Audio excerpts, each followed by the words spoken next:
out here.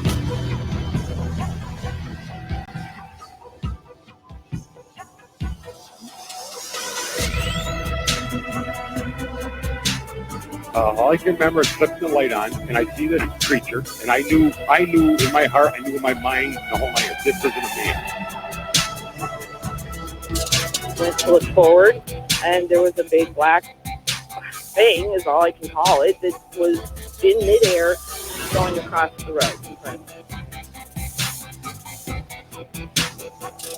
And then this thing walks across the road, takes a turn towards us, and then leaps over a guardrail.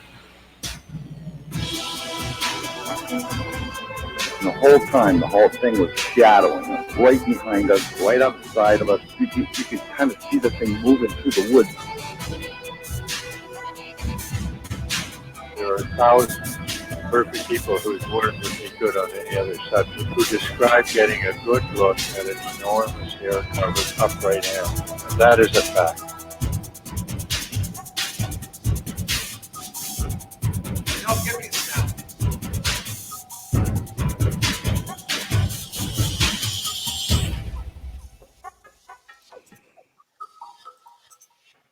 And this is time for take two. Welcome to Squatch-D TV for today's date, March 8th, 2020. I'm your host, your guide, the Squatch Detective Steve Kulls. We did about 14 minutes worth of show, and we realized that the Facebook feed wasn't working.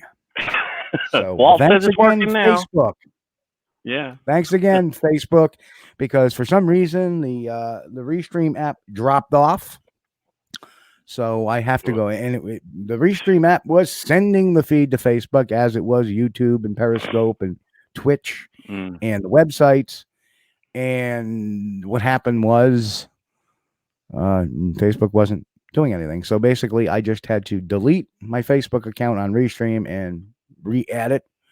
And now it works fine. So I don't know what's going on, Facebook. Get your act together. So here I am. Well, that's okay. Nobody right now. You don't want to see me. Oh, it's working. There we are.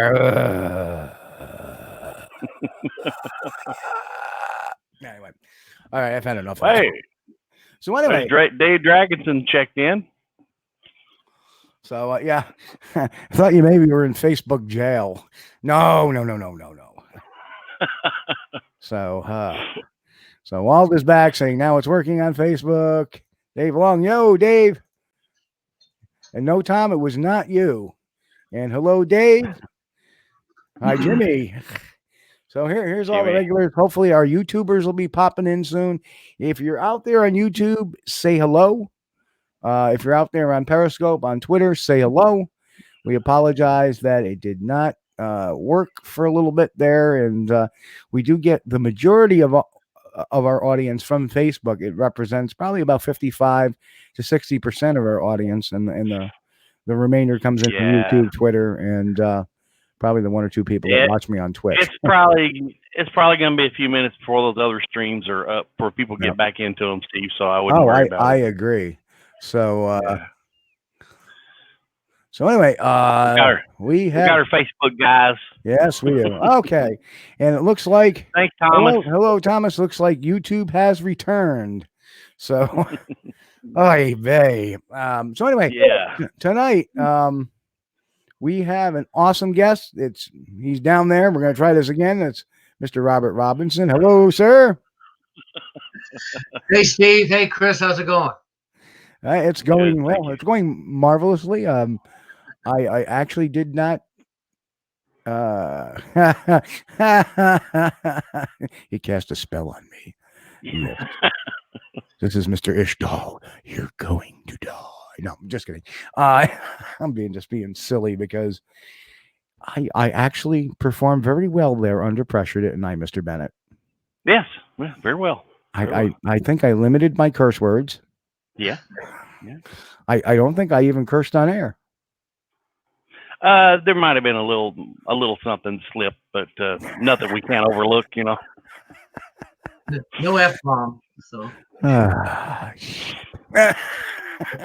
anyway, But yeah, so it's like, oh, not again. And it's true. I was getting very aggravated between all the sound problems we've had over the last few weeks, and now we're having stream issue problems. But that was I knew when it was Facebook, I go, it might be a quick fix because it did that to me once before. What I don't like is not knowing. It's like, oh, by the way, you're not on Facebook.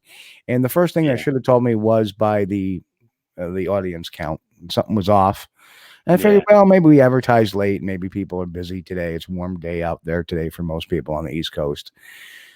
As it turned out, it wasn't streaming, so we have now fixed that. So back to our regularly scheduled program. So I hate to ask you this again, Robert, but the Facebook audience was not here, so we're going to restart over.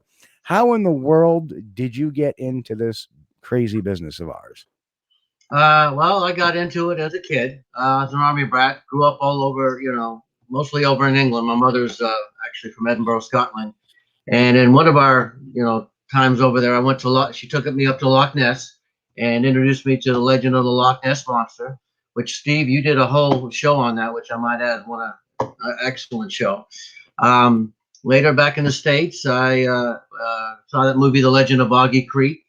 Scared the crap out of me, Got home, wouldn't take the dog outside, was convinced the fog monster was sitting in my backyard, even though we lived in an apartment complex. And I made my little brother go walking out back because I figured, I could run faster than my little brother. So if the fog monster was there, it was going to get my brother, not me. Wasn't there, luckily.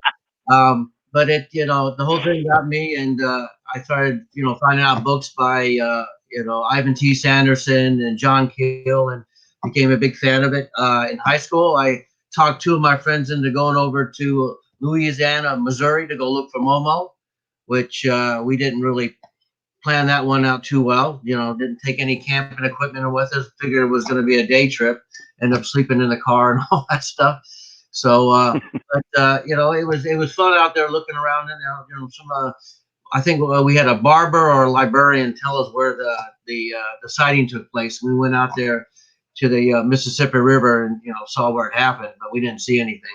But again, that was something that got me going. Joined the Army, did 21 years. Didn't really get to do anything in there. The military has a habit of sending you off to foreign countries and stuff. So, but when I got out, I got right back into it. Moved to Florida, and went out on a couple of PRFO trips with that Matt Moneymaker, and my wife got into the whole paranormal stuff. So I came with her on ghost hunts, and it's just kind of it's blossomed into what it is now. And I call myself a legend tripper now because I like doing all that stuff. But I do kind of favor going toward looking for the big hairy guy. Yeah. Well, Robert, you mentioned that you were an Army man, and we sure appreciate your service, sir. Thank you very much. Thank you.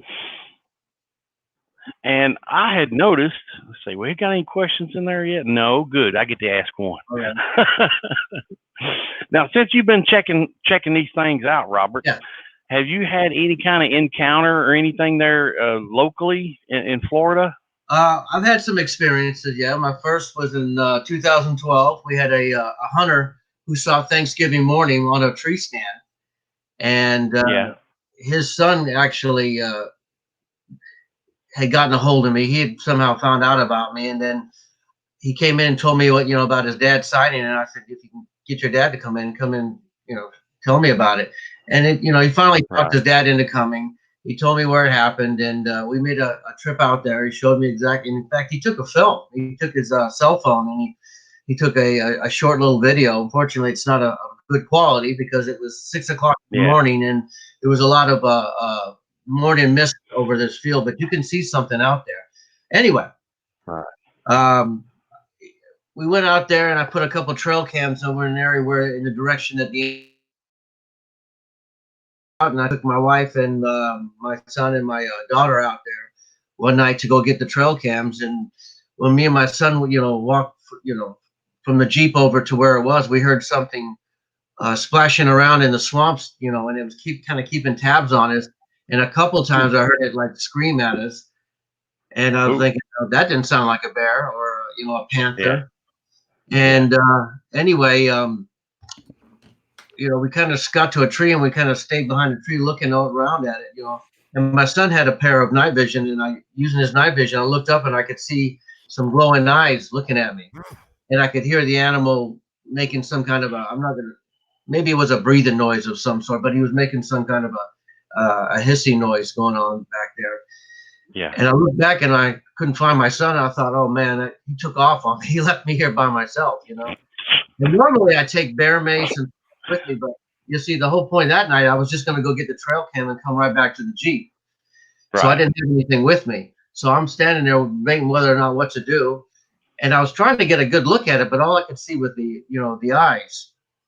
And then I heard a noise behind me, and I was saying, oh, there's one behind me now. You know, what happened was the one in front of me got my attention, and there's another one came up behind me, and that's the one that's gonna, it's gonna take me out. I turn around and I look over, and it's my son hiding behind a tree, and he's looking at me going, is it still there? And I nodded, and he came up, and and I'm looking, and I could see the thing is just continually staring at it, and I could see it blinking.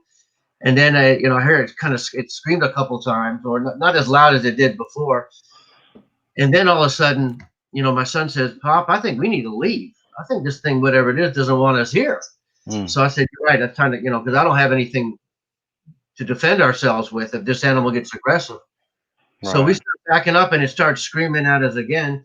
But then as we started walking, it sounded like it was going back into the swamps in the opposite direction of us. And we get back up to the Jeep, and my wife and daughter were there. They heard the thing screaming. So when they heard it, they went right back to the Jeep. So, we got in the Jeep and left. And, am I 100% sure? No, but I know what a bear sounds like, and I know what a panther sounds like. So, and then later down the road, we hooked up with Stacy Brown Jr. We were out with his group up near Torreya State Park. And we were on this property owned by the Bridges. I don't know if you've ever seen an episode. My cat's behind me. Well, that cat's more trouble than Henry May's cat. Oh, that's fine. Oh, that's awesome. Anyway. Hey, Robert, I'm going to do something really logistical right now. Hang on. Got to do this. Yeah. Joan, can you get me a Diet Peach Snapple? Roger that, Squatch Man. There we go. All right. Watch what happens. Oh, no. Anyway. You never know what's going to happen around here. Yeah. Robert, you were talking about one of my favorite subjects there for a second. Okay. What color eye shine did you see down there in Florida? Well, the night vision gave off a green. So, unfortunately, with the night vision, it was a green green eyes that were looking back at me. Okay, so you were looking at it through the night vision and not the. These were cheap little night visions that my son had gotten in a video game, and he just brought them out that night to see how well they worked. And it just so happened he had them with me. I went with him when we had that encounter. Yeah, I didn't see him without the light. That's pretty cool. I didn't have a flashlight with me or anything. I mean, I figured I should have had a flashlight with me at the least, but I didn't. All right, Diet Peach Snapple. Okay. It's an inside joke, Robert. Yeah. Looking for a sponsorship. Yeah. Well, just to go back to that incident that happened when I was up with Stacy and his group. We were up there one night. We were on the Bridges property. Yeah. The Bridges they were featured on an episode of Finding Bigfoot, where they found a handprint on their sliding window. I don't know if you guys remember. I think that. I've seen that. Yeah. It was during the first season. Anyway, we're on their property, and it's been a while. Yeah, we broke into teams, and we went up to this other area, which we actually went on somebody else's property, and we had Stacy had his thermal with him, and we heard something in this palmetto field in front of us. So I aimed the thermal, and I could see something standing up in the middle of the palmetto field, and I'll be honest, immediately I thought it was a poacher because Mr. Bridges had said, be careful, I've had an issue with poachers out here. So first thing popped in my head, we got a poacher out here. So I handed the thermal over to Stacy. I said, hey, Stacy, there's somebody or something out there in that field. Well, he brought the thermal up just as he did, whatever it is, took off running. And I mean, it was gone just like that. So we went back out there. We could see where it had pushed down the grass and all that stuff, but unfortunately, you know, we couldn't see any prints. We came back and we said to figure out how tall it was, because I knew where I was standing because there was no broken down tractor, and I was standing right next to it with the thermal. And we had another gentleman, David Lauer, who stands 6 foot. He went back out to the spot and he was standing, and using the thermal, I could barely see David. So whatever it was a lot taller than David. Oh, wow. Yeah. So, and the Bridges have a history of sightings on their property. So, I mean, that was a. Is that the same area where Stacy got that thermal of the one running through the woods or behind the tree? Very close by. He can in Teray State Park, which is about maybe 5 or 6 miles from the Bridges property. Yeah, but it was the same general area. Yeah, I wish we had that. If we'd have known, we prepared that clip because that's some good footage. And I think they actually, when they did the show on Finding Bigfoot, they showed that footage. It was good. Yeah. I liked it. I've been out to the area where Stacy took the video, and you know, even the rangers acknowledge there's something out there. You know, I get asked, do I think Stacy faked it? No, I don't. I think Stacy, like you know, Roger Patterson, got lucky. He was at the right place at the right time. And it was actually Stacy's dad that actually had the thermal and actually recorded it. Mm-hmm. Wow. Mm-hmm. But it's a pretty good, to me, it's one of the best pieces of evidence for the Florida skunk ape. I like it. In my opinion.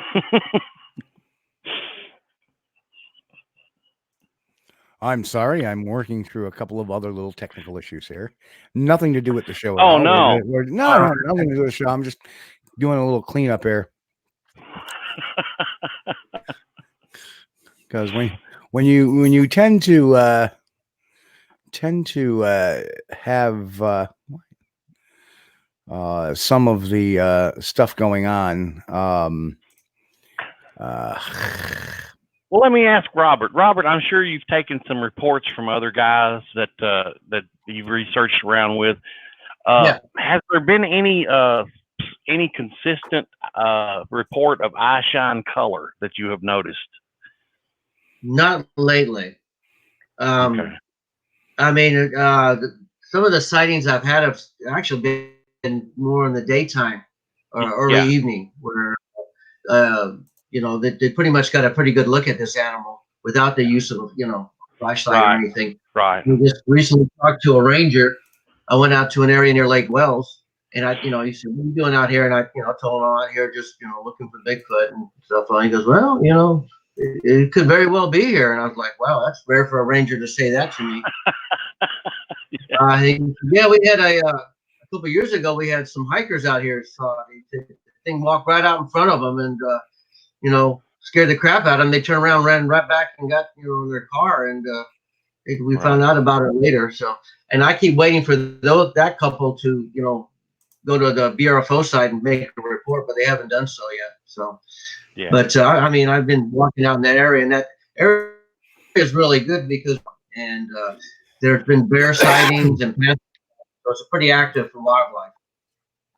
Yeah, I think a lot of people, once they see these things, they never tell anybody. If they might tell their buddy or their best friend, and that's it, because they're afraid of the ridicule that goes along with it. Well, the gentleman that I told you about, the hunter, it was kind of because I guess, and I see this with a lot of people whose sightings I believe that it is a life-changing event for these people. I mean, the son told me it took him about an hour to get their dad out of that tree stand. He was so scared. Yeah. And when they got home, he went right to his room and he just kind of laid down and didn't want to deal with anybody for a little while. I mean, it really jolted him. And a while back, I was up in the Crystal River area, and we were in this restaurant called Treasure Camp. And I was with another individual, and the manager came up to us and said, "Hey, you guys, still looking out there looking for Bigfoot and stuff?" I said, "Yeah." She goes, "You may want to go talk to that couple sitting over there in the corner. Something happened, and I think she saw something. She's, she's pretty rattled." And I looked over, and there's a couple, a middle-aged couple, both dressed in camouflage, and the wife was, kind of just pointing her finger, kind of going off on the husband, So I said, all right, I'm going to walk over there and find out what happened, you know. And I walk up and I said, I understand you may have seen a Bigfoot or something. And she goes, I told you I was a Bigfoot. I told you I'd never been hunting. And here you are. First time you bring me out hunting, this happens. I hate you. I'm never going in the woods again. And she just started going off. And the husband kind of, you know, like, yeah, got you, honey, got you. I'm sorry. I never should have done that. And they told us that what had happened was he took her out hunting, put her in a tree stand, and then he went away and went to another tree stand. And she was up there and she fell asleep and she felt something pulling on the ladder, or, you know, and she looked down and saw this thing staring up at her. She said, you know, it was very muscular looking, and she remarked how much she thought it had a very human looking face compared to what she thought Bigfoot should look like. And she looked at it, he looked at her, and she just started screaming for her husband. And she said this thing just walked off. It didn't run off, it walked off. And then the husband came over and he's down and she, you know, wouldn't get off the tree stand, and you know, she's gonna wait. You know, she said, I'm not coming down till I know that thing's gone. So got her down, got her in the boat, got her back over to the restaurant to calm her down, and that's where we had our run-in with the couple. And of course, I said, "Could you show us where it happened?" And she's like, "Are you crazy? You know, I'm never going there again." So the guy tried to give us some relief. And you know, and the friend I was with had a boat, so we went out to the general area and looked around. You know, in fact, we didn't even find the tree stands, but that whole area in that Crystal River area actually has is known for you know, activity out in that area too. Yeah. Well, that's kind of funny, because she turned around and said to him, "I'm never going in the woods again." I'd be like, "Thank you, guys, thank you." I'm looking for a way for her never to go. But yeah, I mean, it's interesting. I mean, I like I said, I was, when they were doing the Finding Bigfoot episode, I was down in Maica listening to some of the stories, and you know, some of them I could say, yeah, no, you didn't see it. You know, so you're making that whole thing up, doing that to get on TV. We have a question from the chat room. What are your thoughts about the Maica photos?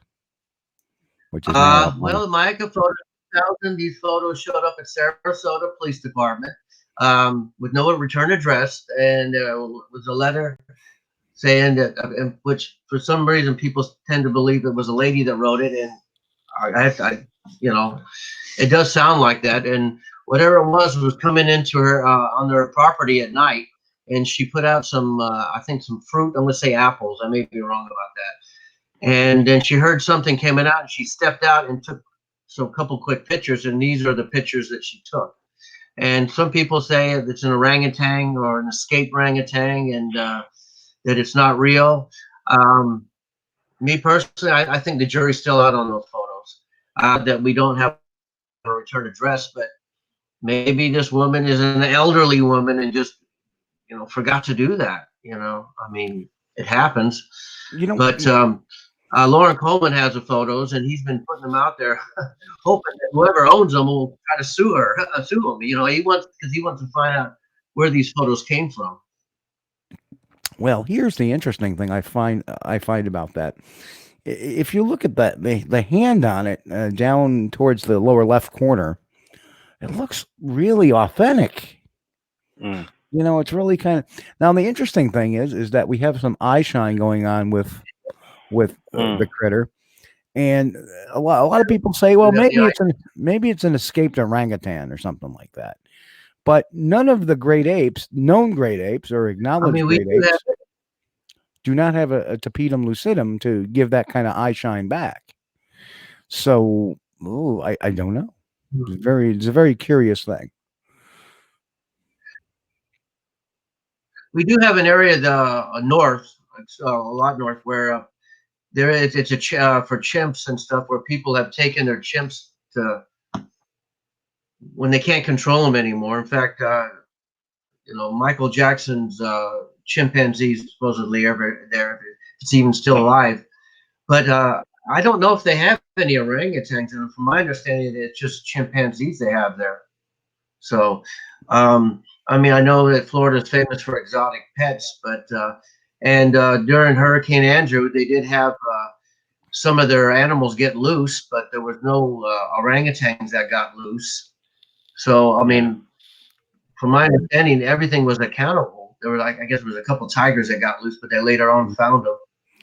But even so, that looks kind of dark to be an orang. And, you know, the head doesn't look like... I'm sorry, I think we have a little bit of a delay. It's interesting, the white part. Yeah. Oh, okay. I'd say the white part coming down, obviously this animal has some age to it, you know. Like I said, with me, I don't rule it out. I just tell people the jury's still out on that one, because Maeka is actually one of the hotbeds of sightings, along with Ocala National Forest and down in the Ochapi and up north toward the northwest corner up near Torreya, you know, Torreya area up near Tallahassee. Yeah. The only thing I don't really like about it is it doesn't come with a backstory, you know, and we can't interview the person that sent it in, but it's really realistic looking. I mean, to me, that's an orangutan, okay, but I did one stuffed, you know, or why is the eye glowing? You know, that's.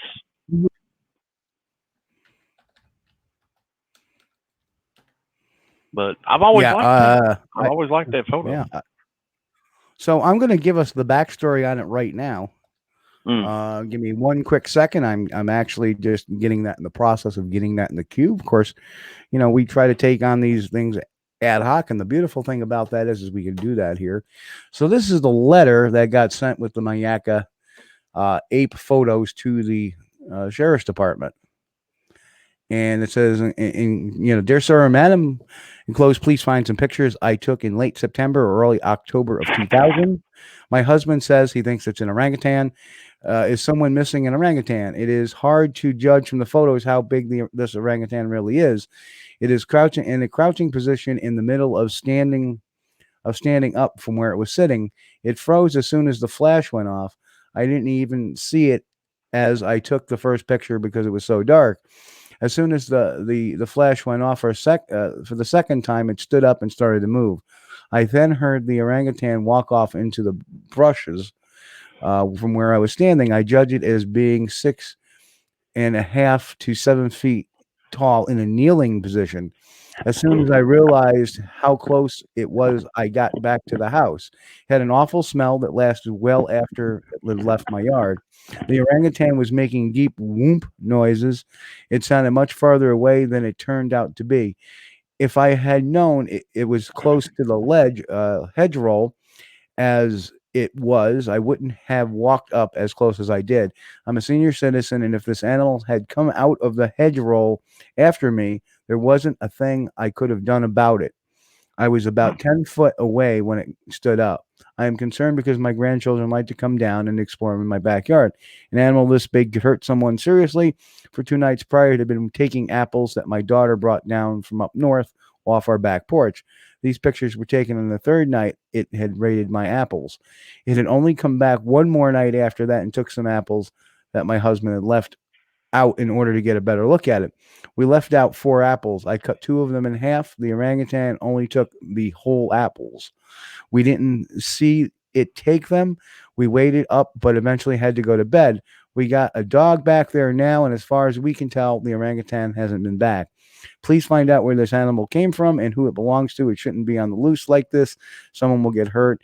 I called the friend that used to work with animal control back up north, and he told us to call the police.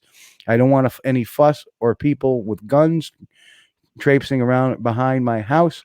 We live near 175, and I'm afraid this orangutan could cause a serious accident if someone hit it. I once hit a deer that wasn't even a quarter of the size of this animal, and it totaled my car. At the very least, this animal belongs in a place like Busch Gardens where it can be looked after properly. Why haven't people been told that the animal this size is loose? How are people to know how dangerous this could be?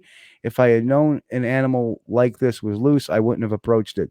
I saw on the news that monkeys can get loose, can carry hepatitis, and are very dangerous. Please look after the situation. I don't want it in my backyard to turn into someone else's circus. God bless. I prefer to remain anonymous. Interesting. So we do have some backstory to it. So I find it interesting. Yeah, that's an excellent. John Cartwright. Hey, John, how are you, brother? Welcome, John. Geez, it's been a long time, brother. Yeah. It says if you need more information, contact Diane Stocking Niece. Todd, we've had Todd Niece on the story. We've had Diane Stocking on the show before too. So, and she investigated the sighting. So, conjecture wise, we can. I'd love to have them on and talk about that at some point in time. That would be awesome. But yeah, very interesting backstory. I mean, if you think about it, she's a senior citizen, and that was 20 years ago now. 20 years ago. Yeah. Are these people still around? Are they alive? Well, people live longer in Florida, mild winters.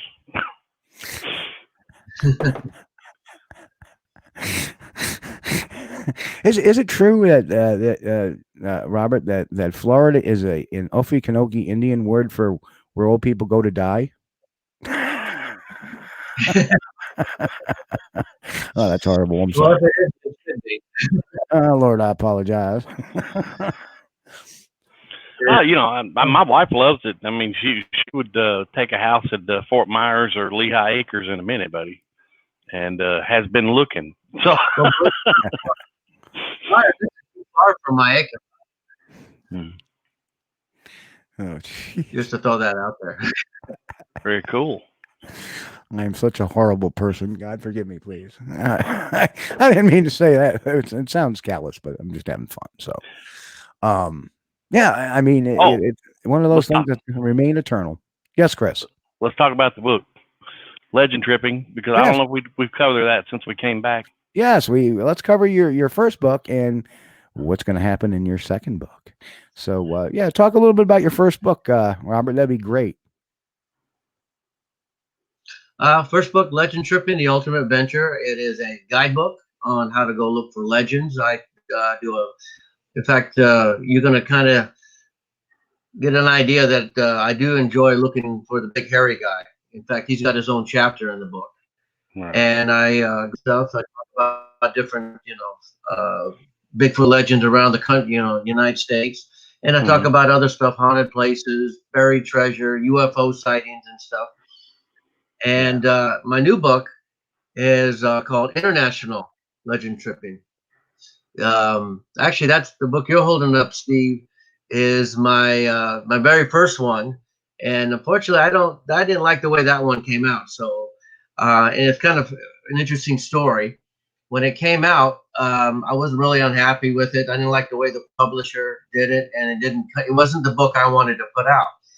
Anyway, David Hatcher Childress, he's one of the hosts on that TV show Ancient Aliens. He contacted me and he said, "Hey, I got a hold of your book and all that." And I was like, "Oh man." He says, "It's okay, but And I said, "Well, to be honest with you, that's not the book I wanted to put out." And so he said, "Listen, I own a publishing company called Adventures Unlimited. Let's redo the book." And I said, "Awesome." And he said, I want you to start redoing it and then start sending me chapters, and I'm gonna, tell you what to put in or tell you what to take out." And that one that came out after that one you just held up, is the book that I wanted to put out. Yeah. I'm really happy with it. And of course, David, calls me up and said, "All right, Rob, what are you gonna do for a second one?" I said, "Well, I don't know." He said, "Well, think about it and call me back." And I was looking at the other book, and I said, and it just came to me, International Legend Tripping. Let's just expand to all over the world instead of just the United States. And I started doing that. And I tell you, again, with the Bigfoot thing, I started looking all over the world. And I tell you, I was really surprised to find out how many other countries have stories of big hairy creatures, other than, the Yeti. But you have down in Australia, you got the Yowie. Russia and Mongolia have the Alma. Yeah. China's got the Yeren. Even England has got stories of what they call the wild man. So, I mean, I was just like, holy cow. And I mean, it ended up becoming a chapter all in itself. Yep. And then I started expanding, looking for other legends. Of course, you know, Loch Ness monsters, you know, why wouldn't it be? And then I looked into the whole dog legend, but I called it, you know, the werewolf legend. And I looked at other things too, you know, and of course the haunted house, the haunted places. Oh my God, that chapter. Whew. And I found some places that, you know, mysterious places, and it's just, I mean, it's going to probably be a bigger book than the first legend tripping book. Nice. So, nice. and again, I put in it, you know, I go out and look for it. Keep going. Yeah, I'm fine. There's a delay in our audio. Okay, I'm sorry. There's a delay in our audio that's happening. So when you stop, I jump in, and by the time you start back up, my voice comes over to you. So we have a little bit of a delay and it's probably because of the internet speeds. So, you know, it seems like the you know, like, and I blame Kentucky for it, truthfully. Yes. We did it. No, dude. I mean, we have now, instead of the squirrel powered, we have this new optic fiber internet. So, you know, what that is, they gave the squirrel a flashlight so he can run in the dark. It's really handy.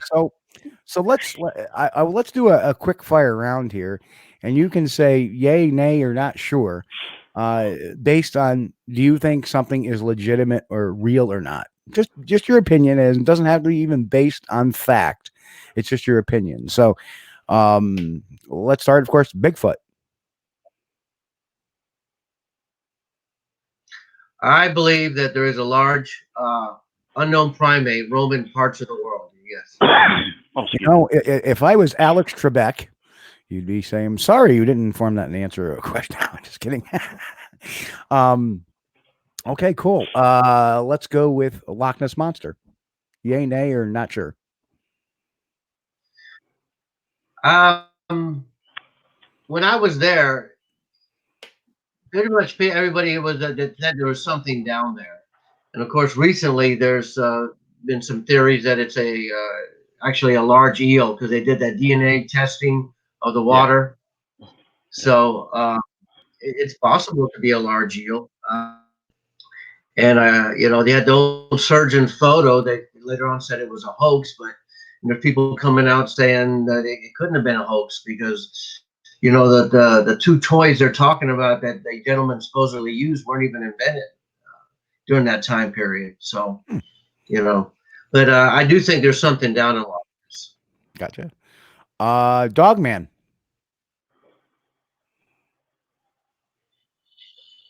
Oh, the Dogman. I'd like to see a little bit more evidence on that one. I'm wondering if maybe some of the sightings might actually be being a Bigfoot. I mean, it's possible, but it just strikes me how it hasn't really.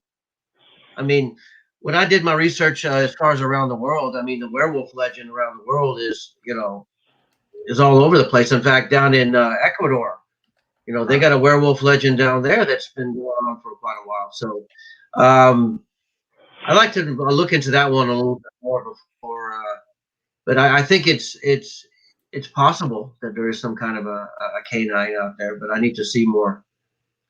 I'd like to see some more proof, some really good video, like, you know, the Patterson video or something like that. Yeah. I think it's like I think it's a misidentification. I think people are actually seeing a Bigfoot, and there's some that have like a prominent lower jaw and a protruding lip structure like an orangutan. And that pooching out like that, you know, they got a heck of a mug on them. It might appear to be kind of canine-like. I don't know. You mean something like that, Chris? Mm-hmm. So that is what's known as the Beast of Seven Chutes, taken up, I believe, in Quebec, Canada, a number of years back. And some people think it's carrying some sort of bunny. That's been one explanation. Or it's a pretty big rabbit if this is a no, obviously that's a watermelon, Steve. I don't know, could be a chicken. Oh yeah, or a goose. Yep. Yeah, so that one actually was I'm trying to find the original photo. Right now I'm just having trouble finding I'm just having the blow-ups. That's just a blow-up. That was taken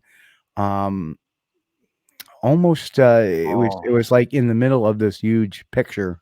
Yeah. And that's the actual zooming of it. So not quite entirely sure, what was exactly done. There is a video on YouTube which I can review at some time if we want to talk about 7 Shoots a little bit more. But you said Dogman, and I just said I'm just thinking, hey, let's throw this one out because you were describing that. But it's kind of really weird because you see this very arm-like. I mean, is this pareidolia? Yeah, if it is, it's really, it's really good. Yeah. But yeah, they all look different. They're just like humans, and some of them have a really protruding mouth. And I think that's what it is. I personally, I think some people mistake it and they think, oh gosh, it's a dog man, a werewolf looking thing. But, well, Cryptidville says he's seen both and they're not the same. Just saying. So okay, I just figured I'd throw that one up. Okay, we're back to our quick fire session here. How about the Mothman? Mothman.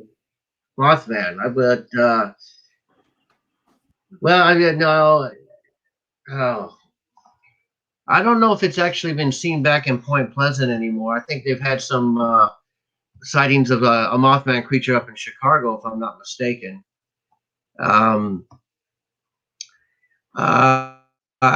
It's real. I think it may be an extraterrestrial in nature. Again, this is my own theory, because when the Mothman was seen, there was some strange lights seen during that time frame as well. So, do I think these people saw something? Yeah, I think they saw something they couldn't explain. Now, how about, well, obviously you've kind of leaned towards, extraterrestrial life. That's a yes. What's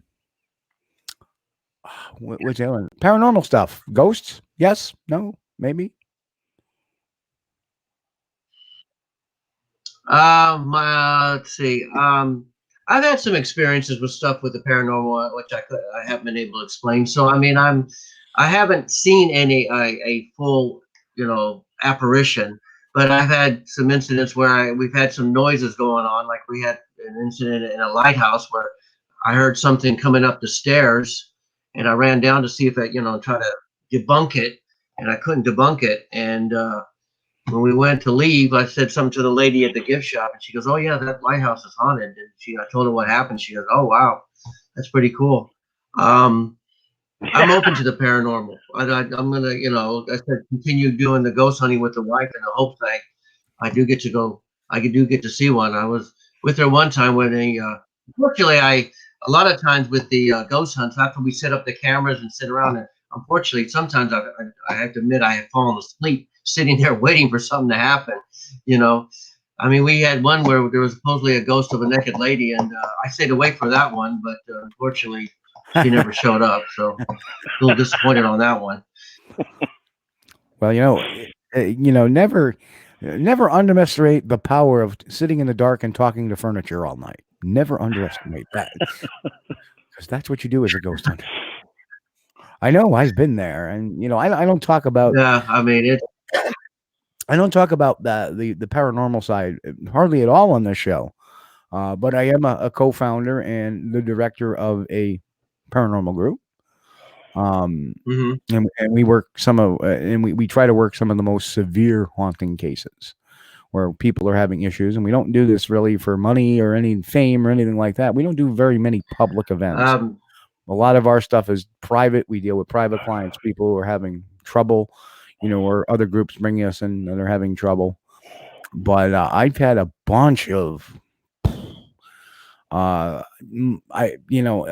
be honest. I saw a full body apparition when I was about 15 or 16 years old. And I was the last one in my family to see that. My father had seen it first. My mother thought he was crazy. He had seen it several times. Then my mother had seen it once or twice. And then I had seen it once. And to me, it was a residual haunting. It was just something playing over and over. It didn't seem to have any, intelligence to it. But, the house I lived in, which now we're talking about the 70s, was built in the 1880s, had been a doctor's office at one time. And there was a very old woman that had lived there for a long time. And I don't know if she died in the house or whatever, but she had lived there all her life. So there was a lot of history behind that. It was very, very interesting. And so it always kept my interest in it. And then I really didn't start getting interested into any of the stuff as far as paranormal until Ghost Hunters came out, and I got refascinated with it.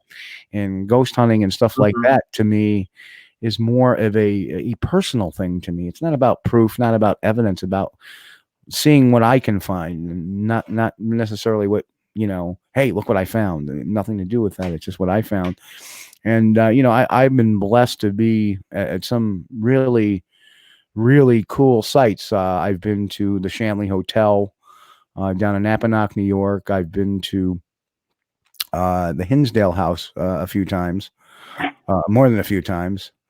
I've been to Rolling Hills Sanitarium, in which I caught probably the best EVP I've ever caught in my life of a little girl saying a man's name. And there was no little girl with us at all on that night. So that's pretty cool. And sitting there setting the equipment up, and I do some live time. I put my cans here, I plugged them into my recorder, and as I'm setting up a device, an EMF meter, I said, I'll only put this down here, see if we can get anything to come out. And then I hear this little girl's voice go, Dan? And I'm like, what the hell? And as I said, I just heard a little girl say Dan, and then something whispered, Dan. And then Dan. And I'm like, who keeps saying Dan? And the other three folks that I was with were perfectly quiet. And I have that all on audio. It's really cool. And then there was another point at Rolling Hills where myself and one of our team members, known in the Saratoga Spiritualist, Michelle Wagner, we go up into this room, which used to be the old folks' day room when it was converted to an old folks' home. We go walking in there, and she said something, and we got a hello back. It was like, hello, is anybody here? And then you just hear, I could get this woman's voice saying, hello. I was like, what? So pretty interesting stuff. I've seen at the Shanley Hotel, one of the coolest things, we did a public event, a fundraising event for them many years ago. And I take my group into the bedroom I had stayed in that night. And I said, okay, I'm talking, can something just show us you're here? And when I said that, we hear the doorknob turn and the bathroom door opened. And it opened about 4 or 5 inches. And I'm like, well, thank you. And everybody's just standing there with their mouths open. And I said, can you just do me a favor? Can you close the door? And the door shut. I was like, what the? And the night before we were in the hotel by ourselves doing our own private investigation. And I'm on the top floor, and it's an unfinished floor. And we're in, I forget the little girl's name room. Supposedly she stayed in this room. And supposedly there was another one they named Johnny's room, which was behind us. Oh. And there was this wooden plank, it was kind of heavy plywood laid down on floors. There's no carpet, no nothing. It's just, and inside there was a bunch of toys that they try to get people to move, a couple of balls or whatever, just little trigger items to see if they can move or whatever. And there was a metal chair sitting on the side of the room, so somebody could sit down and watch the items. Well, we were in the room, and my partner at the time, his name was John Barrow, was a very, very skeptical guy. And he says, all right, show us a sign of your presence. And with that, we heard the chair in the room behind us in Johnny's room drag across the floor. We just heard, and we just kind of looked at each other. He goes, well, I heard that. So it changed his perceptions really, really quick of the paranormal. So, the amazing thing, what I take away from the paranormal is, and I don't know if you do, Robert, but the afterlife does exist. And that's what makes me feel comforted, that I know there's something more to this. This isn't imagination. I feel like we're doing a Halloween show, Steve. Well, we are. Yeah. but you see, that's our guest. He's a legend tripper. He does it all.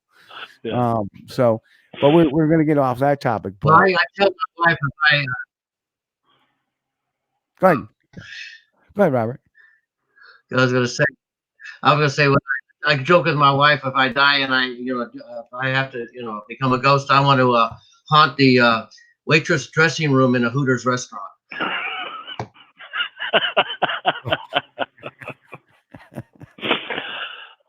Well, that would be good. Yes, unfortunately.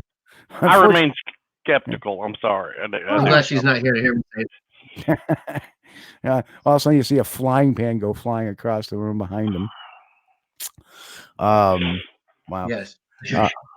So what else did we cover? I didn't cover. We talked about Loch Ness. How about Chupacabra? Yay or nay? Or maybe. It's interesting about the Chupacabra, how it's morphed. I mean, it started in Puerto Rico, and I had a friend of mine in the military, and I brought it up with him, and he had remarked how when he was a kid growing up, he was told, by the adults to stay out of the woods at night because the Chupacabra will get you. And it was kind of a monster-looking creature, and the word, Chupacabra means goat sucker. He's supposedly attacks goats and drinks their blood. And now, for some reason, it seems to morph into these feral dogs that are seen down in Texas, which I don't know. It's just looking for all that interesting to me. Exactly. Well, yeah, I think the Chupacabra is a creation of the mind, because we had a few years ago, we had some guy ran over or shot a raccoon that had mange, like didn't have any hair. And that ended up like national news as a Chupacabra. And I'm like, dude, that was just, 12 miles down the road. That was a raccoon. But everybody's fascinated with Chupacabra, really. Yeah, the poor little fella lost his mask. He lost it all, man. He didn't have a hair on him. Yeah, don't I know that?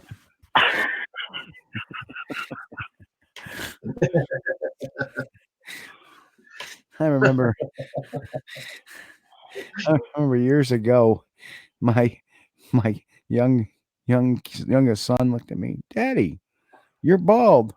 I am.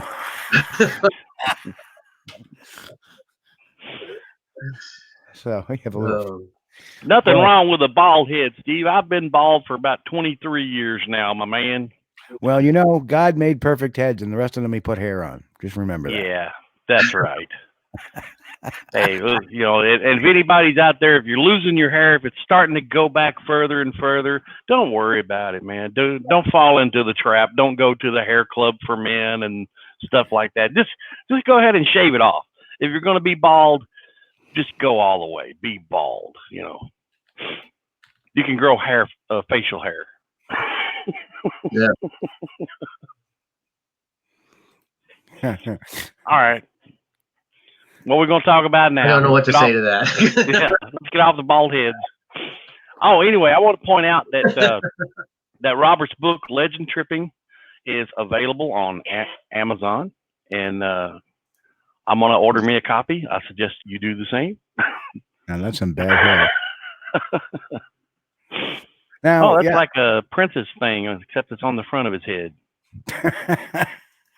Anyway, so when's your new book expected to be out? Oddly enough, I was talking to David today, and we're looking at it coming out in October. I mean, it's already been advertised on Amazon now. So, right. In fact, he called to tell me that. So nice. Okay. Very we're good. just tightening up. We're trying to get some pictures together. Centaurs. What exactly is a centaur? Yeah, I saw that. Is that the guy that looks like a bull, or is that like a four-legged thing that looks like a horse? But it's the guy's upper body on a horse's torso, body, whatever. Yeah. Oh, kind of like Motor on the commercials there. Like that without the motorcycle. Yeah. Substitute a horse. I saw some Motors. Yeah. I've seen that on TV. I kind of pictured that. Kind of pictured that a little bit different. You mean the motorcycle on top and the. Okay. Right. Oh, you dudes got talking about ghost stories a while ago. And I'm really skeptical, dude, but I'm going to throw this in, okay? Now, Robert, I'm sorry. I don't mean to take up your time here. You're the guest, but you guys were talking about ghosts. So I'm going to put one in. We'll re-air this show in October for Halloween or something. But I am a firm skeptic. You know, I don't believe in, there are some unexplained things that I've experienced, okay? But as far as believing in ghosts, no, I think there's just an explanation, but I don't know it yet. But we did have some ghostly activity when I was a kid growing up. We had somebody was walking on the wooden floor upstairs of the old house, and it did that every night at like I think it was like 3 a.m. It would start walking, and it would walk from one end of the house all the way over to the other, stop just long enough to turn around, and then would go back. And I would lay in bed at night listening to this thing. And I wasn't the only one. Mom heard it, Dad heard it, and I even had an uncle, Larry. Larry stayed with us for a while. They were doing some painting, contract painting, and Larry heard this thing. And nobody said anything to him about it. You know, the next day at the breakfast table, like, who the hell was walking upstairs last night? But yeah, that's my ghost story. I don't know what it was. We never did find out or who it was, but something used to walk, and it was scary. I remember I was like, I don't know, 11, 12 years old. I was scared. Okay, so let's do one better, Chris. Okay, go ahead.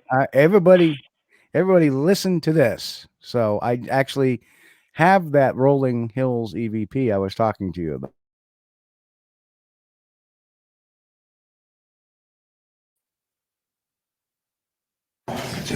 Let's see if we can get it to come out. Hold on a second. I heard something on this. Young girl's voice. Almost sounded like it said Dan. Really? Yeah. Didn't show. Who keeps whispering Dan?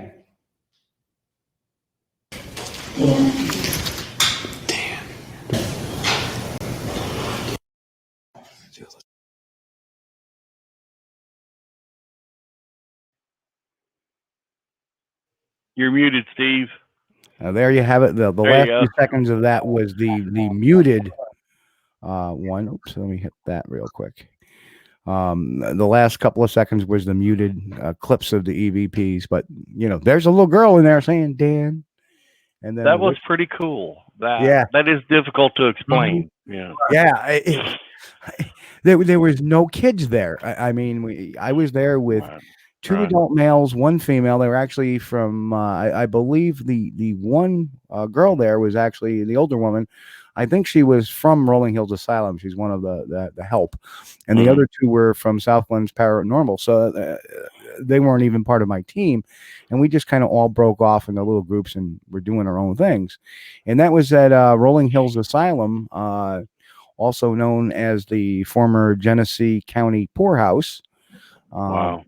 And it dates back to the mid 1800s. And it's just, if you Google it, it's been on Ghost Adventures. It's been on Ghost Hunters. Yeah. Very, very haunted place. And it paid off going there. It was really cool. I think I've read about that place you're talking about. And if, I was inclined to think that ghosts exist, that's where I'd probably look. Yeah. It sounds like a good place where they would be. Yeah. So a lot of bad stuff. Chris, you're in. Yeah, go ahead, Robert. Chris, you're in Kentucky, right? Yes, sir. Mm-hmm.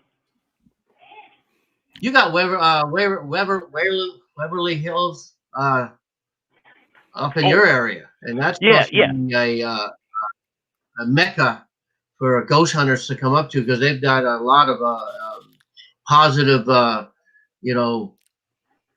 feedback and stuff, or EVPs and stuff in that.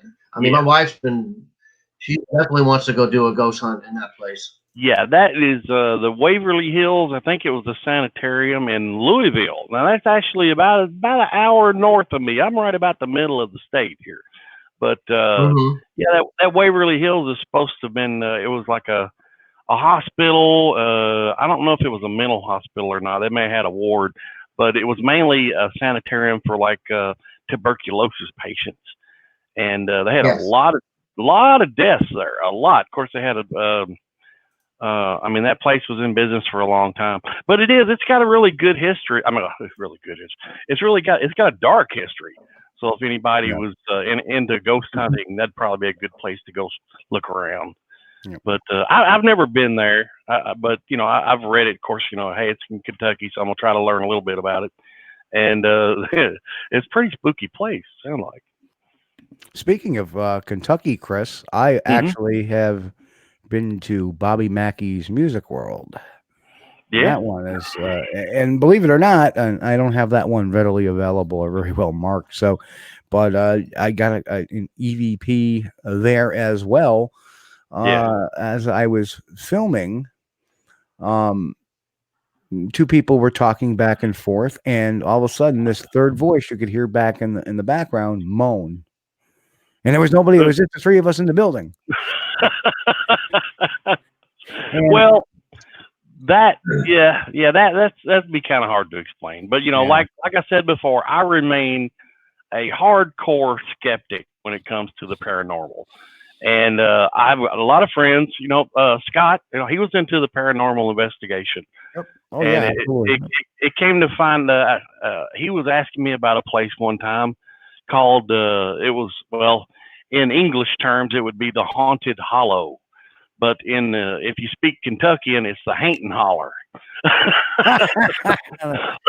There was a place in Cumberland County, Kentucky, and he had read some stuff about it in books, which I've yet to read, about this place. And I told him, he asked me if I knew anything about it because my grandparents are from Cumberland County, and particularly Marrowbone. And he asked me if I knew about it. And yes, I knew exactly where it was at, and I took him there. And he was really thrilled. Pretty cool. He was taking pictures, and I think he got some pictures of some what he called orbs, what I call dust particles in the lens. Yeah, I agree with you there too. But I guess if you like that stuff, Kentucky's not a bad spot. Okay, so Darcy needs the northern translation of a holler. Yes, Darcy, a holler is a ravine or a valley between, you know, two hills, or, you know, in Kentucky, I think it's got to be like 1,000 feet tall before you call a hill a mountain. So we got hills, you know, maybe 980 feet. Okay, it's really close to a mountain. So we got hills, and then the little spaces between them are hollows, which we call holler. And Mike Ann has a quick question. Says, Robert, do you have a type of vegetation that you do research in? I don't know what that means. Bigfoot. Let's talk about Bigfoot. Yeah. Yeah. That's why we're moving right over to that. Vegetation. What's the type of vegetation that you normally do research in? Or well, here in Florida, you know, we have the swamps. We have a lot of palm trees, and we have little areas that we call hammocks, which is a bunch of area of you know, palm trees and palmettos and stuff like that. We got a lot of swamps, so you know, it's like the jungle. Yep. Well, that's the really cool thing about the United States, is that we have between here in Australia, Alaska and Hawaii, and like the Everglades, and Death Valley, and, you know, parts of Arizona, and we have every type of terrain there is to have. I mean, and, you know, even Florida, that's a peninsula. You know, so is Long Island. But yeah, it's just an incredible country, and I've driven it coast to coast several times, and it's amazing how you can be in winter on one section of the country, and then all of a sudden you're in 80-degree weather, 85-degree weather. It's just unreal. And So what I got to ask, Robert, that what are some of the challenges that a Bigfoot researcher or skunk ape researcher faces while doing research in like the type of terrain you're in? Well, in the summertime, it is extremely hot, and in fact, you won't see a lot of investigators out there in the hottest part of and it's the heat and the mosquitoes. We have, I mean, holy cow, we got some gigantic mosquitoes down here. I mean, I do go out in the summer, but I usually don't go camping. I'll get up early in the morning, get a friend, and we'll go out to a certain area. But once that sun comes out, we pretty much pack it in and go get back in our vehicles and turn the AC back on. But I guess it's the heat and stuff in the summertime. Right now, it's perfect. I mean, it's great to get out there in this kind of weather. It's it's in about, let me see, it's it's cooled off. It's about 67 degrees now, but it averages about 70 in the daytime. In the evening, we've had some cold spells. But other challenges, you got the swamps and some of the other areas that to deal with, like I was out with Dave Shealy down in Ochapi one time, and we were walking through this big, huge swampy area, and the water was coming up to my knees, and we were walking around, and I kind of looked over at Dave. I said, "Dave, is there any alligators out there?" He goes, "Probably." And here we are. I said, "I think I should have asked this before we even started." And I said, "Oh."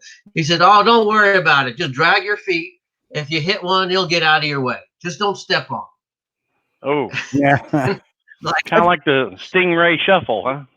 I've heard that about them, that they generally will get out of your way. Except during mating season, which I believe is in August. But because then they said, in fact, you won't even have found very many hunters that even go into the swamp during that time frame during the mating season. I was on I remember years ago I was on a bus tour on Cape Canaveral, or the Kennedy Space Center, and they pulled the tour bus over and they said, "Hey, before everybody gets off the bus, just avoid the culvert over there. There's a 12-foot alligator in it." And I looked, and sure enough, it's the biggest damn alligator I ever saw in my life. He's just hanging there. He's not doing nothing. He ain't moving. He ain't even looking at us. He's just kind of I'm here. But it is kind of unnerving. Well, like you said, most of the time these animals will leave you alone. I mean, it's usually when these things have attacked somebody, the person in question's done something that usually messing with them or something, because for the most part these they still kind of shy away from humans for the most part. That's why in Florida you're told don't feed them, because that'll entice them to come. Yep. They lose their fear of humans. Yep. I have a lot of respect for the black bear, because we have a ton of them in our area, but they are sometimes like big over sized dogs. You can scare them away. Every once in a while, they're all not the same, but every once in a while, if they're not a necessarily big one, they get just as scared of seeing us as we see them a lot of times. But we do have a question from Darcy. Are a lot of prospective research areas posted land or aka private land in Florida? Good question. Yes, but there's a lot of areas that you can go into. A lot of the areas that where the sightings have been, there's only a couple areas that I know you can't go into.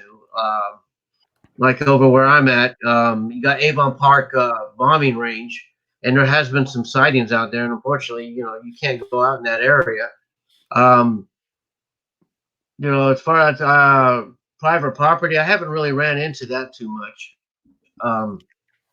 I have wandered into some areas I wasn't supposed to be, and the game wardens came up on me and said, "Hey, what are you doing here?" And thank God I didn't have any kind of a firearm with me. And at first I wasn't sure if I was going to tell them what I was doing. And finally I kind of, well, you trespass, you can get in trouble. I said, "Okay, I'm out here Bigfoot. I'm looking for the skunk ape." And it's like, "Seriously? Are you really?" I said, "Yeah." He goes, "Have you seen it?" I said, "Well, no, not yet." He goes, "Well, you're not supposed to be out here. You're going to have to leave. And I tell you, most of the time I've talked to people, and some of them actually get fined for it. I guess I caught them off guard when I told them what I was doing, and I headed back, and there was no fences or signs to indicate that I had gone into, this property. So I just said, okay, I'm not going to go there again. But you got Ocala National Forest, and that's a big open area where they've got a lot of sightings. Torreya State Park, down in Ochapi, I mean, shoot, I haven't been in any areas over there that you can't go walking around in and stuff. Yep. Oh, wow. We're getting bang with questions here. Okay. So I'm going to take these a little out of order. Mike Ann says, what time of year do you get the largest number of skunk ape sightings? The largest number we get is usually during the fall and the winter. And I would attribute that is that more people are out and actively hiking during that time frame than they are in the summer and stuff. Now there has been some sightings in the summer, but most of them, if you look, are usually during the when it starts to cool down a little bit. And again, it's just because there's more people in the woods in that time frame and are actually seeing the animal. Gotcha. Okay, I'm being attacked by a cat over here, y'all. Excuse me a minute. Do you have any idea how a Bigfoot may deal with ticks and Lyme disease? I would have no idea. Well, every animal, builds up kind of immunities and stuff. I mean, I'll take a sloth.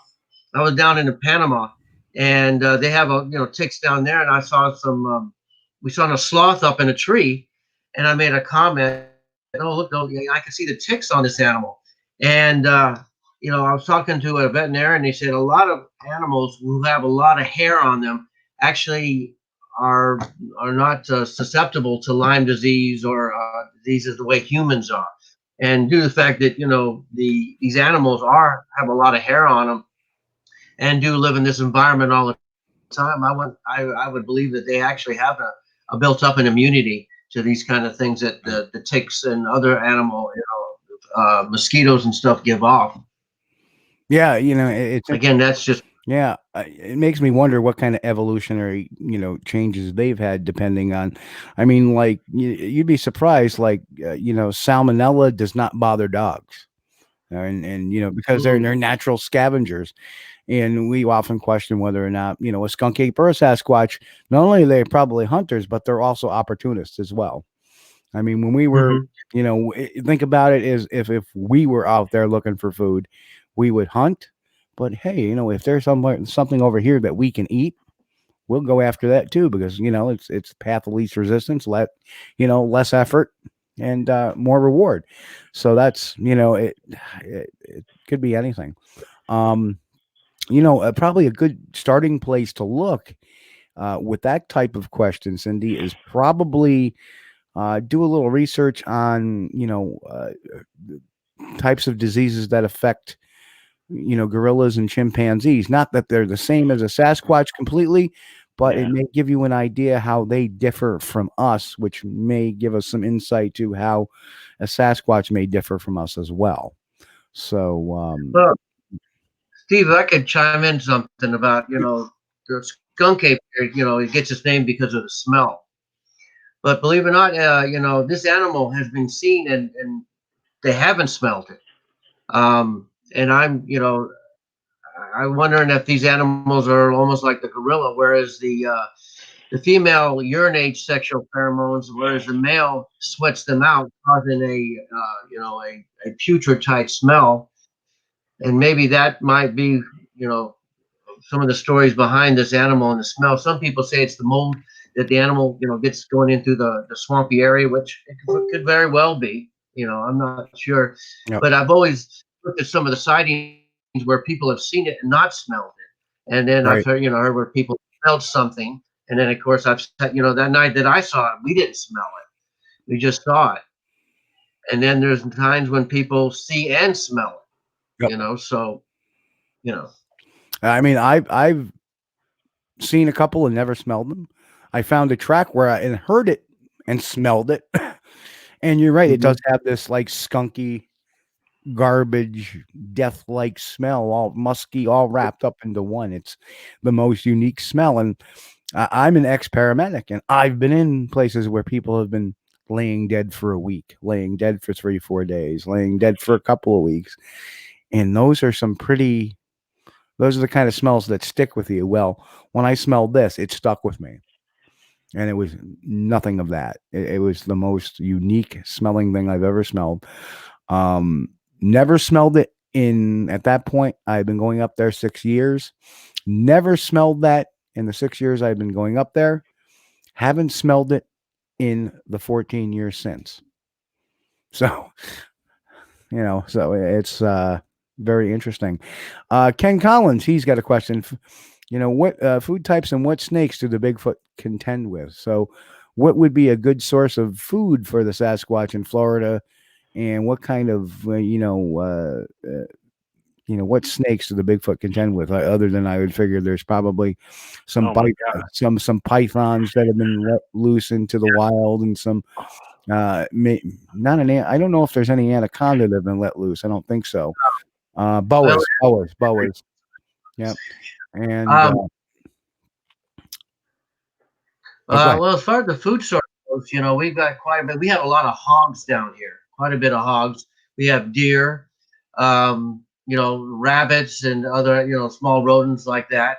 As far as snakes go, we have rattlesnakes. In fact, it's oddly enough, Florida has some of the biggest rattlesnakes in the nation. It's weird. Our bears and our deer are small. Our mammals are small, but our reptiles are big. That's kind of weird saying that. But I'll wait for somebody to chime in saying that's what she said. But but that makes sense. Because of the weather, the warmer weather, reptiles seem to thrive in, and the more moderate temperatures, mammals tend to thrive in. So that makes a lot of sense to me. Yeah. The pythons is something new. I guess that's that's an interesting because they just had a python hunt down here not too long ago where people get paid to go out, and they actually give them, I think they give them like $500. I'm probably exaggerating. I didn't really read it, but they're given money for dead pythons that they bring in. And if I read that article right, they actually brought in quite a bit of pythons this year down in the Everglades. Wow. Yeah, I read that a lot of the invasive species of snakes has been introduced into the environment in Florida from people letting pet snakes go. Well, Robert, I have your answer. Pythons up to 4 feet net hunters $50, with each additional foot earning an extra $25. So wow, okay. So an 8-foot python would give you $150. Maybe I need to go down there and start doing that. Dad, I'm thinking about relocating, man, because one of my favorite pastimes is killing snakes. I'm happy. I'm happiest when I'm killing a snake. Well, from what I've heard of, and they get quite a bit of people that come down there for that event.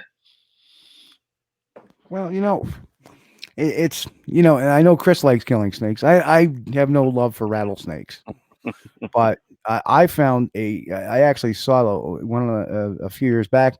I was out in the Whitehall area, and we have just over the border. There is a mountain out there.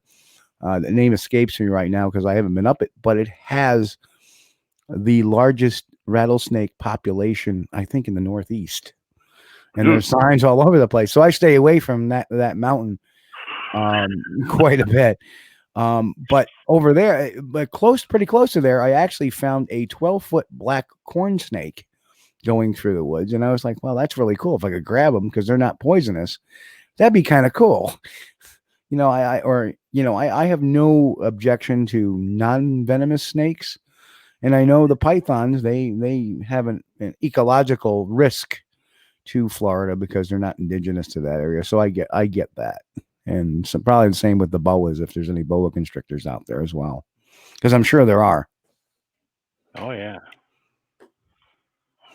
So enough, we haven't had any anaconda sightings, and we haven't had any cobra sightings. I was told by a snake expert that the cobra eggs will get eaten up by ants. So you know, if there was a cobra out there, it wouldn't last very long. Oh, thank God. Yeah, there's some mean snakes. A water moccasin is mean. Kind of, you know, what do you mean with a cobra? Well, you know, I thought Kentucky had it bad with snakes. Then I started reading about Florida, and man, we ain't got nothing compared to you guys. Not only do you have the same poisonous ones we have and more, you have the big pythons that'll squeeze you to death too. At least we don't have those here. I don't think they could stand the winters here, like the little tougher rattlesnakes and copperheads do. But Florida, man, y'all got your share and more snakes. Yeah, we have one called the pygmy rattlesnake, and every time it seems like every time I go out there walking down the trails, we'll run into one of those things. And they look like those. You remember those little green coils that you used to like for mosquitoes back in the day? I mean, that's what they look like. You'll be walking down like, the heck is that? And it's one of those pygmy rattlesnakes. I just take my my walking stick and I just do a gulp and I just. Oh my gosh.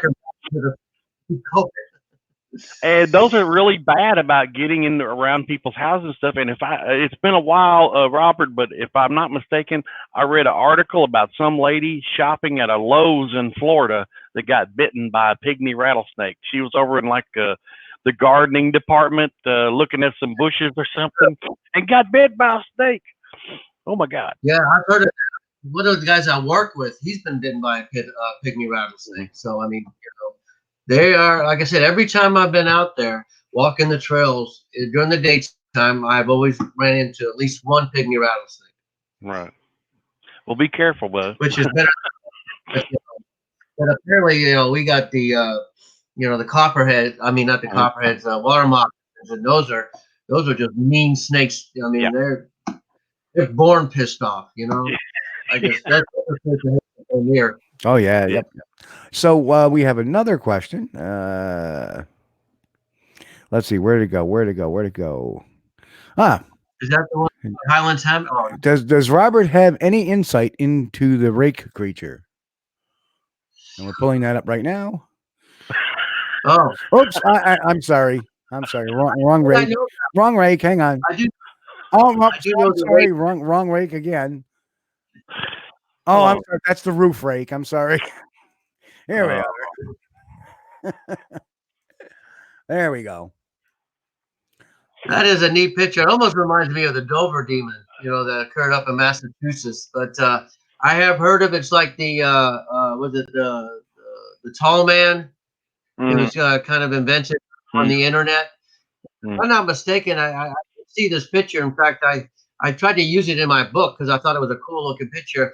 It turned out I think it went to a video game. That's one story I heard. Well, but I mean, it's a neat looking picture, you know. I mean, I tell you what, I see it at night walking around. Well, I found I ran this through photo forensics, which is a tool that I use, and I've actually advertised it here on the show. And when I ran it, of course, where were the video anomalies? Well, the video anomalies were right here. Oh, sorry, right here under this and the timestamp, which we should expect. Yeah. But you know where else the anomalies were? The eyes. So to me, the glowing eyes were photoshopped in. This may be a costume. This may be a carving. This may be something. But those glowing eyes were added in after the fact. So found that out. And if you find yourselves a good copy of that, just run it on photoforensics.com. And, you know, because somebody else had asked me a couple of months ago about the rake on a personal level. And, you know, do you ever see this? And I'm like, yeah, well, hang on a second. Ran it through photo forensics. And I'm like, you see the eyes are drawn in or, you know, layered in. So yeah, that's, you know, rake. I believe in those rakes. I sure do.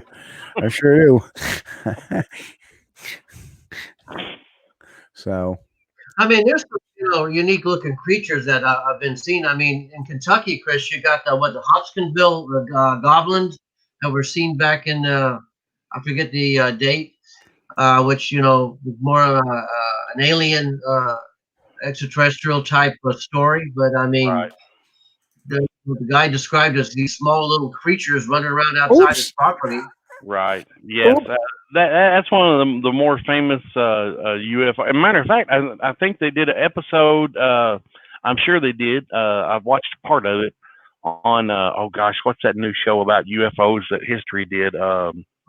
Project Blue Book. Blue Book. Yes. Yes. They did an episode, Blue Book, on that, and I haven't watched it all. I think I watched part of it, but that is an interesting sighting, an interesting story. I'm not certain whether it's true, but it sure caused a lot of controversy all over the United States. Yeah, it did. Well, if you noticed earlier, we accidentally got a hoe in the picture there. It disappeared though. You guys were talking. So, so what else you got planned in the future there? I mean, what's your normal, typical complement of equipment you take out with you? Just curious. Well, I got my bag. In fact, where's my bag? Did I lose it? Oh no, I keep my bag with me, ready all the time. Whenever I get a call or something, I'm ready to go. I keep my evidence collecting material, flashlights, my thermal, I take an extra couple flashlights with me, just in case one goes to the other. A survival kit, just in case. First aid kit. I take bear mace with me. I don't like to take firearms with me, just again, if you get caught, if I happen to go in an area I'm not supposed to be. If I'm out there with a bear mace, it's a lot less, dealing with the fish and wildlife than it is having a firearm out there. Yeah. Plus, if you have a firearm where you're not supposed to be, they will take your firearm away from you. Right. Bear mace now works on everything. I mean, it works on snakes, it works on hogs, it works on panthers, of course, bear. And hopefully I don't have to use it on any kind of skunk ape, but I do know it works on people. My son accidentally sprayed it on me one day when I was stupid enough to let him carry it, and he took the trigger off, and I jumped, and he started spraying the crap all over the place, and got me in the. Oh. I had to strip down to my underwear in the middle of a field because, in fact, I think that stuff is still out there. I mean, that stuff burns. Yep. I mean, I tell you, that stuff. I mean, holy cow. I mean, I've been, when I was a military policeman in the Army, I've been, had pepper spray, but I tell you, that stuff, it just feels like your whole body, what's touching is on fire, and it and it won't go away. And if you're sweating, it's even worse. Yeah. So always make sure I take bear mace with me when I go out. Actually, I think that was a smart thing for your son to do, to sort of test that thing before you got out in the field, because I would hate to be out in the field and need it, and then you squeeze the button and it just goes, and that's it, I say, that stuff sprays all over the place. I mean, just take a pepper spray and just times that like 20. I mean, you should have seen how far that stuff squirted all over the place out there. Mm-hmm. And so I got a question too before we forget it, because it's getting really close here. Yep. Robert, do you have something you could share with us that the viewers could look at, like a cast? Actually, I do. All right. Could you blow that up, Steve, if you don't care? Oh, yeah. So can you give us a little background about that bad boy? Yes. This casting was taken in 1976 up in a place called Brooksville. I got a hold of it from the gentleman that owns it, not the gentleman that did it. The story is that the gentleman that actually took it lived up in an area near Hog Island. He had a little farm out in the back, and he was growing marijuana. And was coming in on his property night and trampling all over everything. And he did catch glimpses of it as it was running off, but he never got a good glimpse of it. But he did find the tracks. Well, he decided to make some castings, and he was showing it to people. Of course, he wasn't showing it to the police because, he was growing marijuana in his yard. He passed away, I think was it 1986? He passed away. And the gentleman who's executive of state is a friend of mine. And he called me and said, hey, come over. I want to show you something. I got over his house and he pulled out this wooden box and he pulled out these tracks and he told me the story behind them. And I said, well, can I have them? And he goes, no, you can't have them. I said, well, let me make a copy of it because that's one of the best, skunk ape prints I've ever seen.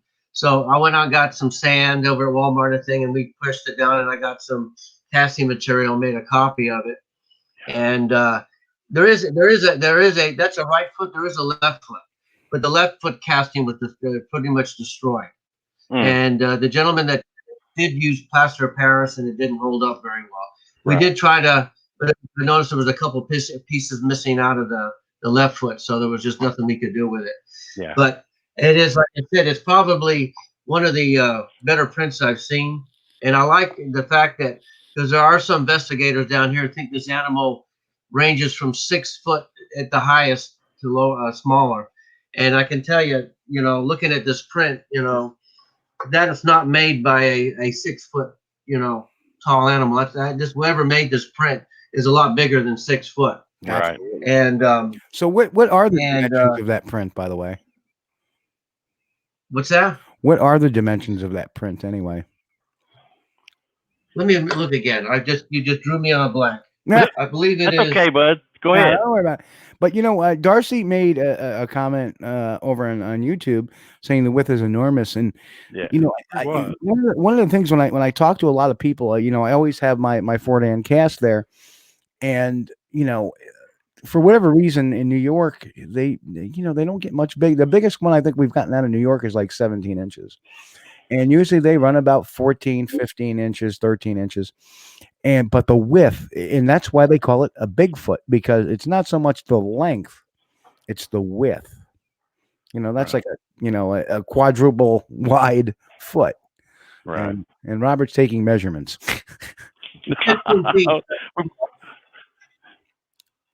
15 inches, 15 feet.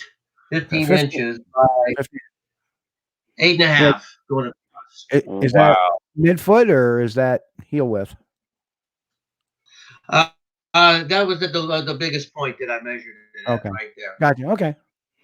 Yeah, that's pretty high there. Yeah. Can you imagine the ankle that's connected to that foot? Massive. So I don't think whatever that sucker was 16 foot long, or 6 feet tall, I should say. I think it was much larger. Yeah. So everybody has their opinions, I suppose. But when you have people like, even if you look even at the Mayaka commentary, in of itself, the woman said that it was 7 foot crouching down the way it was. So we're looking at probably 8 foot tall.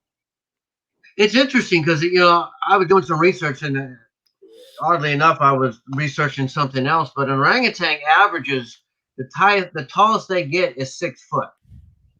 Today's orangutans. Okay.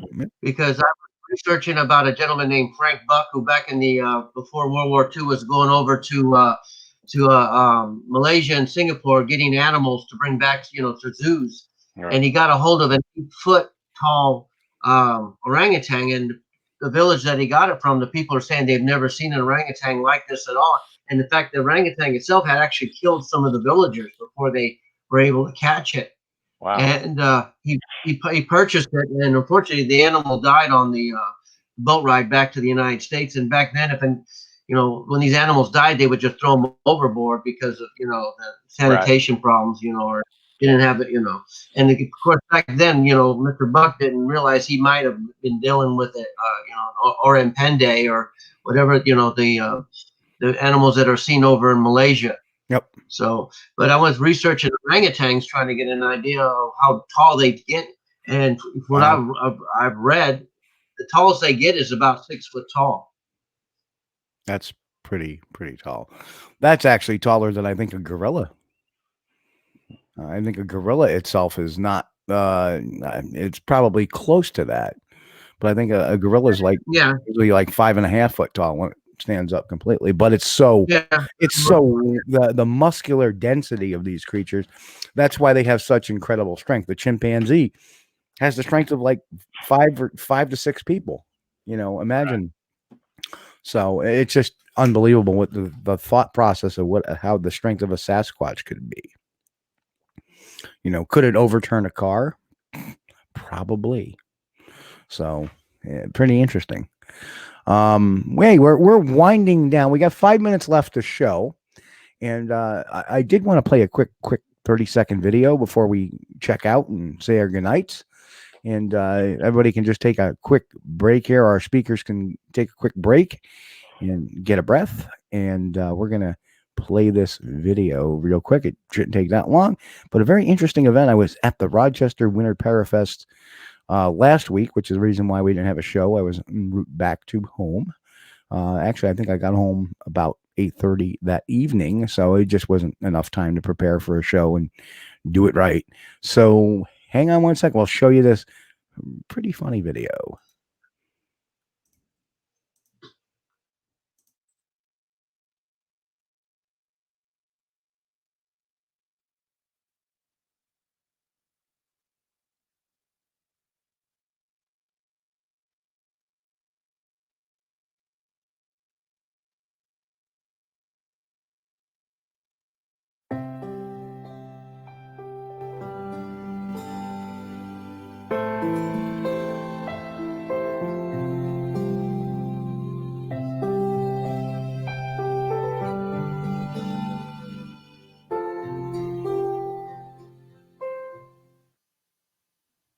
And there we have it.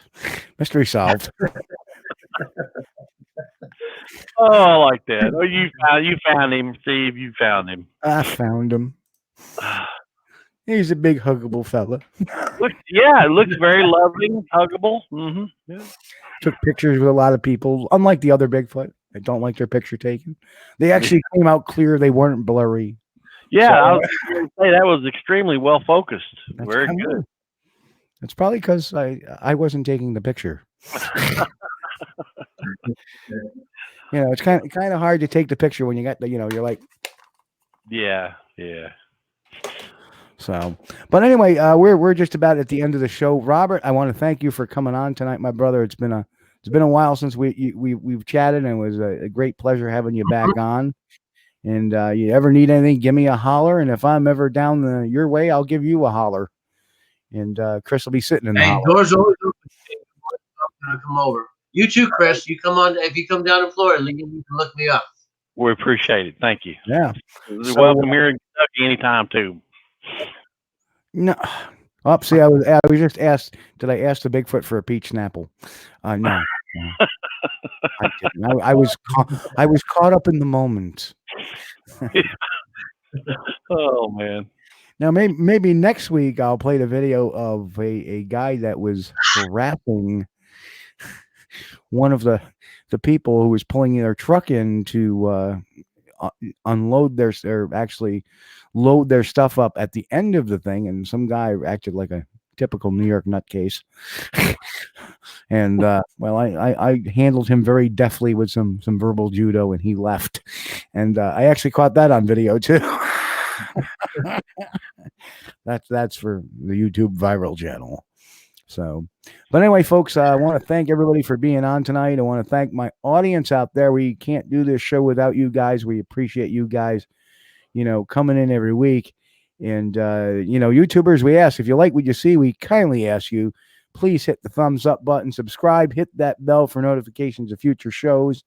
And, hey, as you know, we will be here next Sunday night, 9 p.m. Eastern. Now that we have daylight back, be a little more.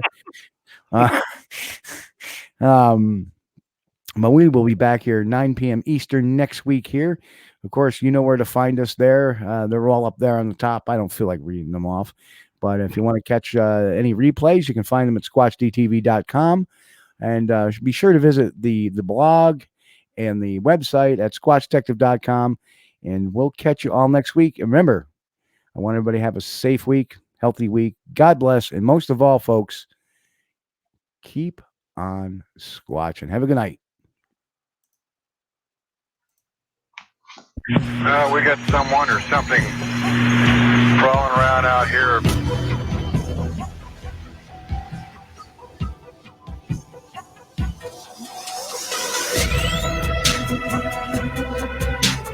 All I can remember is flip the light on, and I see this creature, and I knew in my heart, I knew in my mind, the whole mind, this isn't a man.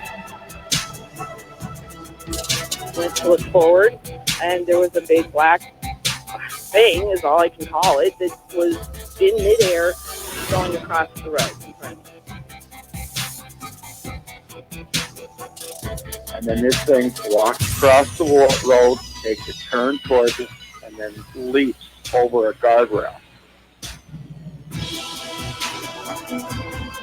And the whole time, the whole thing was shadowing us, right behind us, right outside of us. You could kind of see the thing moving through the woods.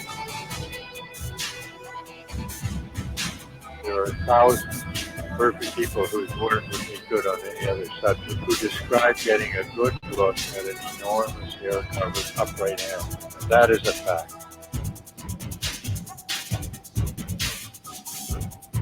Don't give me